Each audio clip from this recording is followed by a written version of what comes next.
Hello everyone, welcome to Anime No Mi, and thank you for joining us for another One Piece video. In today's video, we're going to talk about one of the most mysterious characters in One Piece, the leader of the Revolutionary Army and considered the world's worst criminal, Luffy's father, Monkey D. Dragon. It seems Dragon has a deep knowledge about the Navy and the world government, even though he is not a member of either group. He knows most of the events that are occurring currently and events that have already happened within these organizations. Now, he may have informants within the organization, but most of the information he has seems to have come through his own knowledge, and so the possibility exists that he may have been a member of the Navy in the past. Now, we know that Garp always wanted Dragon and Luffy to become sailors like him, but as we know, Luffy decided to follow the life of a pirate, while we know very little about Dragon, nor have the events of his past been revealed. In today's video, we're going to talk about the possibility that Dragon had been a member of the Navy in the past, and even more than that, he may be a former admiral who betrayed the group and abandoned his title to follow new ideals. And we'll talk about what could have motivated him to do this. If you're new to the channel, we really appreciate your help by leaving a like and subscribing to the channel. It really means a lot and motivates us to make new videos. But for now, let's get into the video. To begin, Dragon is the leader of the Revolutionaries, a large secret organization that has very skilled members who seek to overthrow the Celestial Dragons. They want to stop the plans of the world government and the world nobles, who carry out various evil acts across the world of One Piece. As we know, the Celestial Dragons have the bloodline of the 20 founding members of the world government, and therefore world nobles consider themselves gods of the world, and they think they could do whatever they want without having any consequences. They mistreat people who are not a part of their group of descendants, attacking anyone at any time without even ever having a reason, in addition to using other people as slaves and as a means of transport to move around cities and islands, or forcing them to work for them. Because of all these evils, Dragon created the revolutionaries to destroy the world nobles and save the world. But first, it would be necessary for them to infiltrate the Navy, because through the Navy,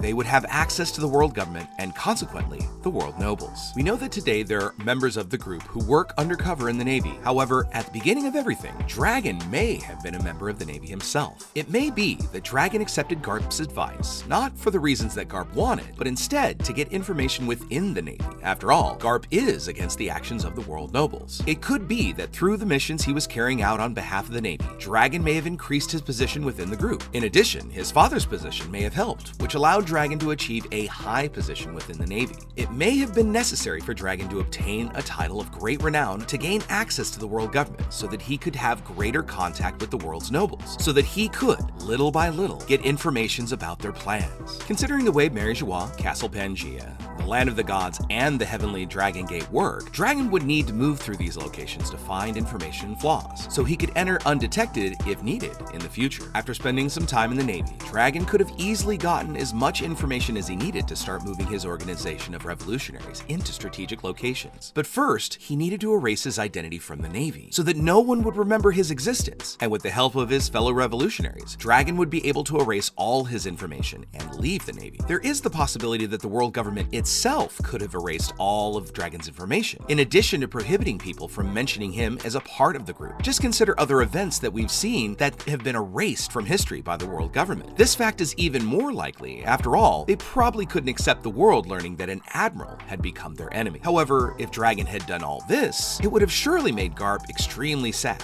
After all, he may have felt Dragon had just used him to get what he needed, but Garp couldn't stop him, as not even he seems to know about his son Dragon's location. The last contact he would have had with Dragon would have been when his son gave him little Luffy, the little boy that Garp would take care of for some time, before letting Curly Dodon take care of him. You see, Dragon could never live with his family, as his plan to bring together the members of the Revolutionaries group together would be his top priority. For a start, it would be necessary for Dragon to have several members infiltrate various organizations, such as Kuma, who had been given the mission to stay by Vegapunk's side to analyze his actions, while the other members would be infiltrating the world government and the Navy to learn if they were planning something big, so they could plan what exactly they were going to do in response. Dragon would then set up his secret base on Baltigo, a secret island that is somewhere on the Grand Line, which has been the base for the Revolutionary Army for the past 10 years. But after the Dressrosa arc, one of Blackbeard's pirates managed to find its location. After an intense battle of the revolutionaries against Teach's pirates, both had to retreat from the location as Cyphopole Zero arrived at the location to defeat everyone who was there. So the revolutionaries moved to Memorial Island, also known as the Kamabaka Kingdom, where Sanji trained during the time skip. Even after having his trust betrayed by his son Dragon, Garp really doesn't show hatred for him. On the contrary, he still must love him very much. But because they're on opposite sides in this conflict, the two can't meet anytime soon. soon. But even so, Garp and Dragon's love must still exist, as they both seem to value their families. Even if they are distant, Dragon wants his son Luffy to become stronger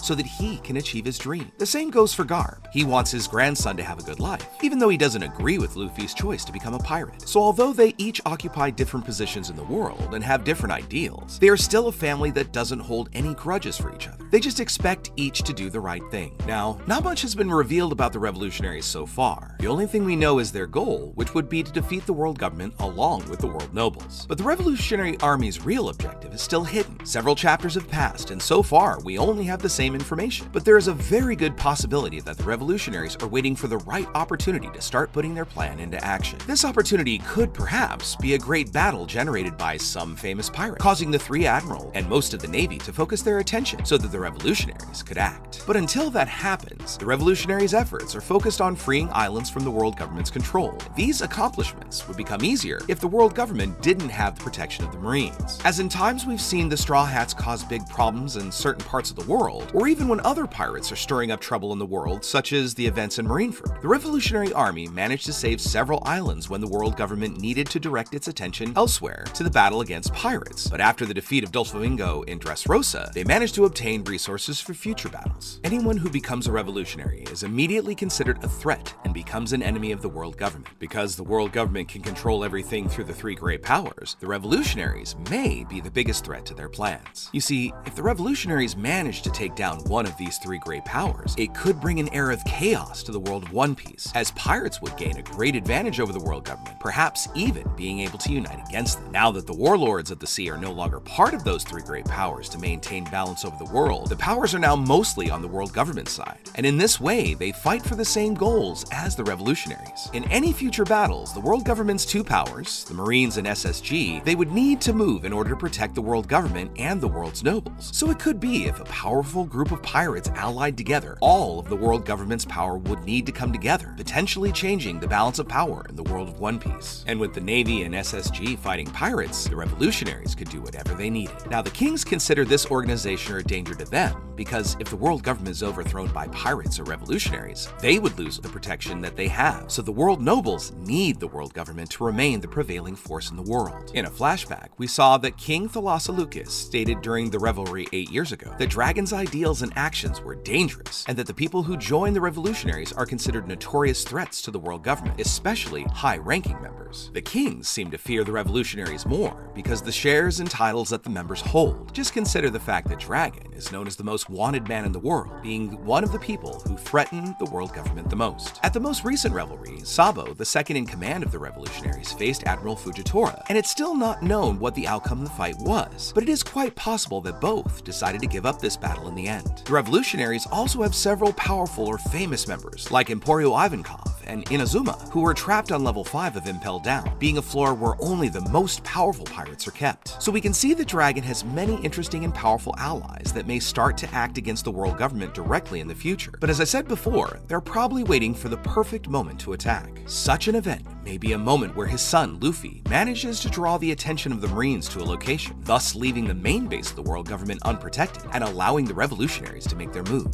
This move could mean even going to the Gate of the Celestial Dragons to be able to save and free people. So for Dragon to know so much about the world, he may have actually been a part of the Navy, and considering his power level, he may have actually been an admiral, meaning he would have had to protect the world's nobles. This past would further increase his anger against the world's nobles and give him insights on the ways to attack Mary Joie. Through this insight, Dragon and the revolutionaries may finally be able to complete their goal of finally saving everyone who is suffering because of the world government, so that the world can finally change. But for now, I want to know what you think about it. Could Dragon have been a member of the Navy and thus get information from the world government so that he can act with the revolutionaries in the future? At what point should they start acting to finally take down the world government? Leave your opinion in the comments below. Thank you so much for watching the video until the very end. Comment on any themes or ideas you'd like to see in future videos. And also, if you've made it this far, give us a like as you head out to take on the rest of your day. Hope to see you all in our next video, and let's keep sailing this giant sea together. Take care.